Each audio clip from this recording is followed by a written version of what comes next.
ஆன்மீகத்தில் அதிகமாக ஈடுபடுவது நடைமுறை உறவுகளை குலைக்கிறது என்று சொல்லப்படுகிறது.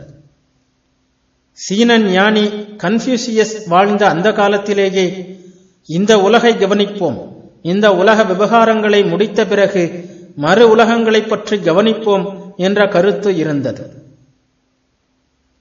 இந்த உலக விவகாரங்களை கவனிப்பது மிகவும் நல்லதே. ஆன்மீகத்தில் அதிகமாக ஈடுபடுவது நம் நடைமுறை உறவுகளை சிறிது பாதிக்கும் என்றால், நடைமுறை என்று சொல்லப்படுகின்ற உலக விவகாரங்களில் அதிகமாக ஈடுபடுவது இம்மை மறுமை இரண்டையுமே பாதிக்கும். அது நம்மை உலோகாயுதர்களாக்கிவிடும். ஏனெனில் மனிதன் இயற்கையை குறிக்கோளாக கொள்ள வேண்டியவன் அல்ல, அதற்கும் மேலே போக வேண்டியவன். இயற்கையை கடந்து செல்ல போராடி கொண்டிருக்கும் வரைதான் மனிதன் மனிதனாக இருக்க முடியும். இயற்கை என்பது அக இயற்கை புற இயற்கை இரண்டையுமே குறைக்கிறது. நமது உடம்பிலும் அதற்கு வெளியேயும் உள்ள ஜடப்பொருளின் மூலக்கூறுகளை அடக்கி ஆள்கின்ற நியதிகள் மட்டுமல்ல, நம்முள் இருக்கும் நுண் இயற்கையும் இவற்றின் ஆளுகைக்கு உட்பட்டதே. இந்த நுண் இயற்கையே உண்மையில் புற இயற்கையை நடத்தும் சக்தியாகும். புற இயற்கையை வெல்வது நல்லது, மிகவும் சிறப்பு வாய்ந்தது. அக இயற்கையை வெல்வது அதைவிட சிறந்தது. நட்சத்திரங்களையும் கிரகங்களையும் ஆள்கின்ற நியதிகளை பற்றி தெரிந்து கொள்வது சிறப்பானது, நல்லது. ஆனால் மனித குலத்தின் ஆசைகள், உணர்ச்சிகள், மனம் இவற்றை பற்றிய நியதிகளை தெரிந்து கொள்வது கோடி மடங்கு நல்லதும் சிறந்ததும் ஆகும்.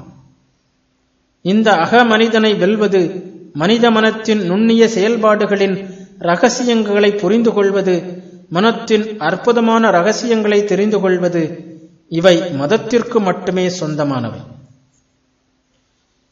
மனித இயல்பு, அதாவது சாதாரண மனித இயல்பு பெரிய ஜட உண்மைகளையே அறிய விரும்புகிறது.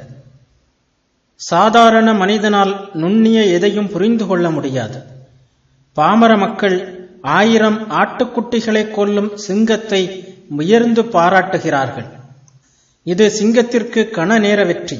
ஆனால் இறந்து போன 1000 ஆட்டுக்குட்டிகளை பற்றி அவர்கள் துளி கூட பரிதாபப்படுவதில்லை. மக்கள் உடல் வலிமையின் வெளிப்பாடுகளில்தான் அதிக இன்பம் காண்கிறார்கள். சாதாரண மக்களிடம் நாம் இந்த தன்மையே காண்கிறோம். புற விஷயங்களில்தான் அவர்கள் இன்பம் காண்கிறார்கள். அவற்றை மட்டுமே அவர்களால் புரிந்து கொள்ள முடிகிறது. ஆனால் புலனின்பத்தை பொருட்படுத்தாத சிலர் ஒவ்வொரு சமுதாயத்திலும் இருக்கத்தான் செய்கிறார்கள். இவர்கள் புலன்களை கடந்தவற்றில் இன்பம் காண்கிறார்கள்.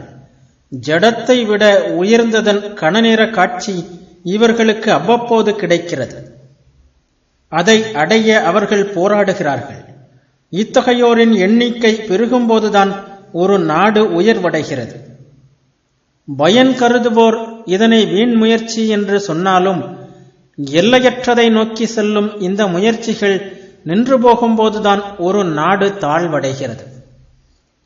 சமுதாயங்களின் வரலாறுகளை ஊன்றி படித்தால் இந்த உண்மை புலனாகும். அதாவது ஒவ்வொரு இனத்தின் வலிமைக்கும் ஆதார ஊற்று அதன் ஆன்மீகம்தான்.